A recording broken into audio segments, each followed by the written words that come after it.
आगे हम देखते हैं लाइट पाथ। तो लाइट पाथ में सबसे पहले क्या होता है कि ये एक्साइटेशन फ़िल्टर, लाइट जो होता है वो एक्साइटेशन फ़िल्टर से ऑब्जेक्टिव लेंस तक जाएगा। ऑब्जेक्टिव लेंस के बाद में वहाँ पर पिन होल रीजन पे जो भी स्पेसिमेन रखा है वो लाइट को एब्जॉर्ब करेगा। जैसे डिटेक्टर डिटेक्ट कर लेगा, पिक इमेज फॉर्मेशन हो जाएगा, लाइट जो है वो इमिट होगा तो वो लाइट फिर से कहाँ जाएगा, ऑब्जेक्टिव लेंस, ऑब्जेक्टिव लेंस से बैरियर फ़िल्टर के बाद में डिटेक्टर, और उसके बाद में वो लाइट जो है वो इमिट कर जाएगा।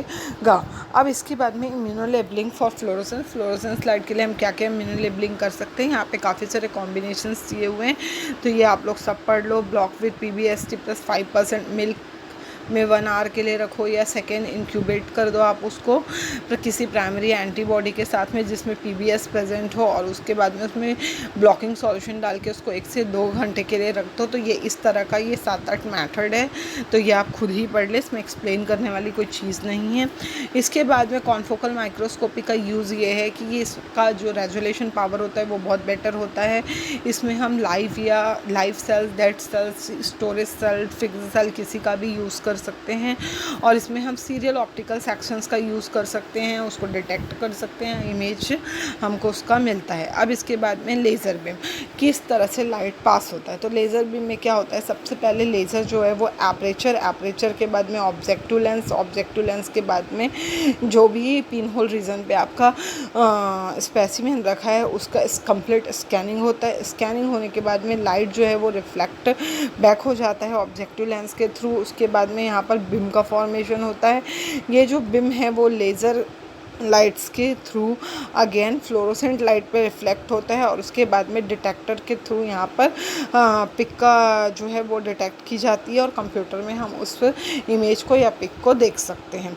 इसके बाद में फ्लोरोक्रोम्स या फ्लोरोफोर्स भी हम इसको बोलते हैं। 2 तरह के फ्लोरोक्रोम्स या फ्लोरोफ्लोर्स का यूज़ जनरली किया जाता है। एक है आपका FITC जिसका फुल फॉर्म है फ्लोरोसिन आइसोथायोसाइनेट। ये जो है मैक्सिमम एब्जॉर्प्शन पिक हमको 495 nm में देता है, और 488 nm पे हमको ये एक्साइटेशन वेवलेंथ देता है। इसके बाद में टैक्सेसराइड, इसका यूज़ जब करते हैं तो ये टैक्सेसराइड 595 nm पे हाईएस्ट एक्साइटेशन वेवलेंथ देता है। 615 जो इसका मैक्स एब्जॉर्प्शन पीक है, इसको रेड डाई भी कहा जाता है, या इसको मार्क्स प्रोटीन भी कहा जाता है। उसके बाद में कॉन्फोकल माइक्रोस्कोप वर्क कैसे करता है, तो ये 2 आइडियाज़ पे वर्क करता है। एक है point by point illumination of the specimen, जो मैंने आपको पहले बताया कि पहले लेज़र लाइट फिर फ्लोरोसेंट लाइट, या फिर पहले फ्लोरोसेंट और उसके बाद लेज़र, डिपेंड करता है ये कि हमारा स्पेसिमेन कैसा है। और दूसरा जो इसका आइडिया है वो है rejection of out of focus of light. यदि स्पेसिमेन पे फोकस नहीं हो रहा है लाइट का तो क्या करेगा, रिजेक्ट कर देगा। यदि लेज़र लाइट फोकस नहीं कर पा रहा है तो वो बिल्कुल लेज़र लाइट के बिना ओनली फ्लोरोसेंट लाइट पे इमेज फॉर्मेशन का कार्य करेगा, और यदि किसी कारण फ्लोरोसेंट लाइट फोकस नहीं कर पा रहा है तो वो उसको हटा के सिर्फ लेज़र लाइट के प्रेजेंस में वो इमेज फॉर्मेशन का वर्क करता है।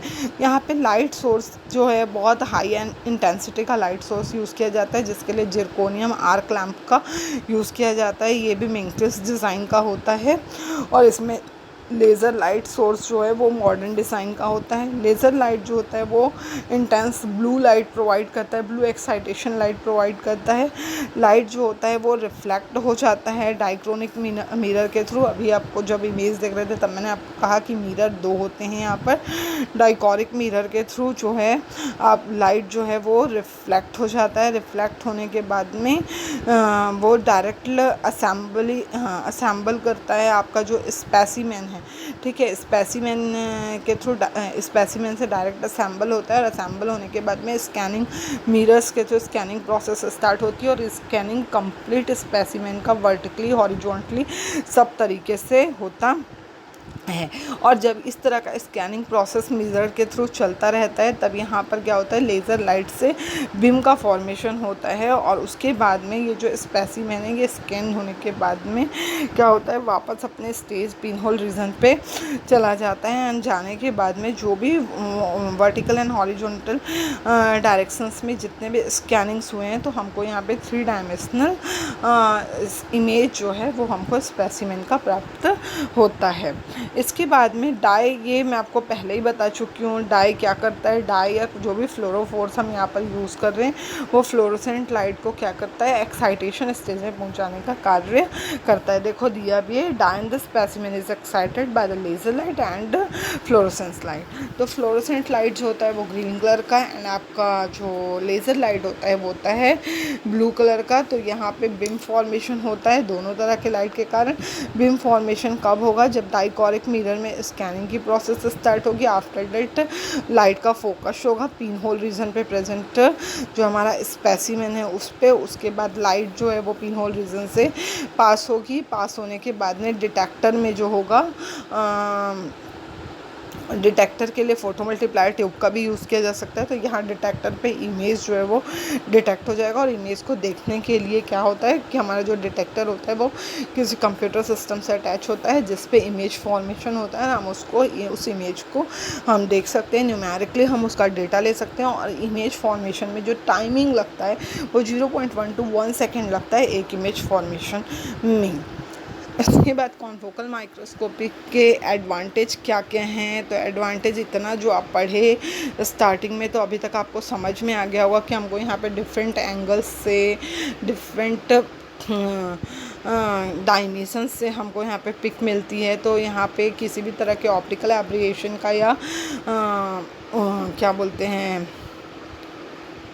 उल्टी सीधी पिक आने के जो चांसेस होते हैं वो बहुत कम होते हैं। और फील्ड में जो पिन होल रीजन में प्रेजेंट जो स्पेसिमेन, तो एक टाइम पे हम कंप्लीट स्पेसिमेन का, एक एक सेल का नहीं जबकि कंप्लीट स्पेसिमेन का एक लार्ज वास्ट स्ट्रक्चर हमको यहाँ पर मिल सकता है, वो भी बहुत क्लियर। और इसके बाद इसकी रेजोल्यूशन कैपेसिटी बहुत बेटर होती है अदर माइक्रोस्कोप के कंपैरिजन।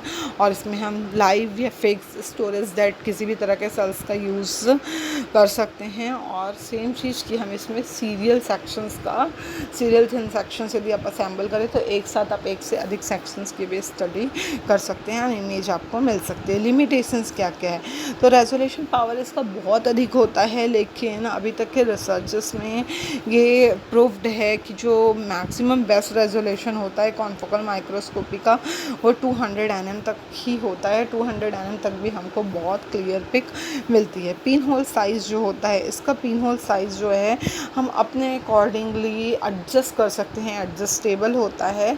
तो इसमें ये डिसएडवांटेज इसका बताया गया है कि अगर हम पिन होल साइज बहुत बड़ा कर देते हैं और अपना स्पेसिमेन जब हम पुट करते हैं तो लाइट का जो स्क्रैटिंग होता है ना, रेस का जो बिखरना होता है वो इतना ज़्यादा हो जाता है कि हमको क्लियर इमेज मिल नहीं पाती। बट ये अभी तक प्रूफ नहीं है क्योंकि कॉन्फोकल माइक्रोस्कोप से बहुत क्लियर इमेज मिलती है। फिर है आपका intensity of the incident light. Incident light का मतलब होता है जो मैंने आपको एक लाइट सोर्स वाला ग्राफ समझाया जो S0 ग्राउंड स्टेट था, कि जैसे ही हमने लाइट सोर्स पास किया है ना, जो तुरंत पास किया तो वो कहलाता है इंसिडेंट लाइट। जब आपका लाइट सोर्स एक्साइटेशन स्टेज में नहीं है तो उसकी इंटेंसिटी बहुत अधिक होना या बहुत कम होना इमेज फॉर्मेशन में बैरियर की तरह वर्क करता है। फिर है आपका फ्लोरोफोर।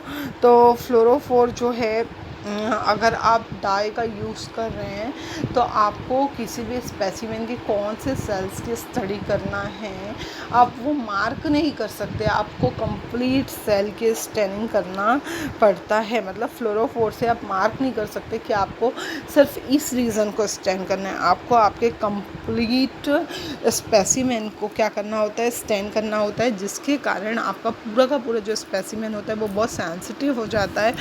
वो पूरा का पूरा स्पेसिमेन जो है वो एक्साइटेशन वेवलेंथ देता है जब हम उसमें लाइट सोर्स पास करते हैं। और इसके बाद में इसके कारण क्या होता है, ऑर्गेनिजम्स का जो डायनामिक्स होता है या सेल का जो डायनामिक होता है वो हमको यदि नहीं भी चाहिए, कंप्लीट डायनामिक स्ट्रक्चर नहीं भी चाहिए तब भी हमको वो मिलता है। तो ये कोई लिमिटेशन नहीं है, ये बेटर है कि आप ज़्यादा ही स्टडी कर रहे हैं। उसके बाद होता है फ़ोटो ब्लीचिंग। तो फ़ोटो ब्लीचिंग का मतलब होता है सेल्स के कुछ एरियाज़ को कम्प्लीटली कलरलेस कर देना और सिर्फ कुछ एरिया जिसका हमको स्टडी करना है, कुछ स्ट्रक्चर, एरिया नहीं बोलेंगे हम, कुछ स्ट्रक्चर जैसे कि कोई सेल है उसमें उसका कंपोजिशन की वो काफ़ी सारे सेल्स से मिलकर बना है। आपका जो भी स्पेसिमेन है वो काफ़ी सारे सेल्स से मिलकर बना है, और आपको पर्टिकुलर किसी एक या दो सेल्स की स्टडी करना है तो उस टाइम पे बाकी के सेल्स को कम्प्लीटली कलरलेस कर देना फोटो ब्लिच कहलाता है। मतलब लाइट के प्रेजेंस में जब हम उसमें लाइट सोर्स डालेंगे तो वो उसके लिए किसी भी तरह का कोई भी सेंसिटिविटी शो नहीं करेगा, और बाकी के एरियाज करेंगे। तो ऐसा नहीं होता, जिस तरह हम डाई के लिए पर्टिकुलर कोई स्ट्रक्चर नहीं चूज़ कर सकते, सेल नहीं चूज़ कर सकते, सेम उसी तरह फ़ोटो ब्लीचिंग के लिए भी नहीं कर सकते। तो ये भी एक लिमिटेशन है। इसके बाद में fast confocal microscopy and 2 photon microscopy, ये थोड़े एडवांस काइंड ऑफ माइक्रोस्कोपी हैं, तो ये बस आपको पता होना चाहिए, अभी आपके सिलेबस में नहीं है।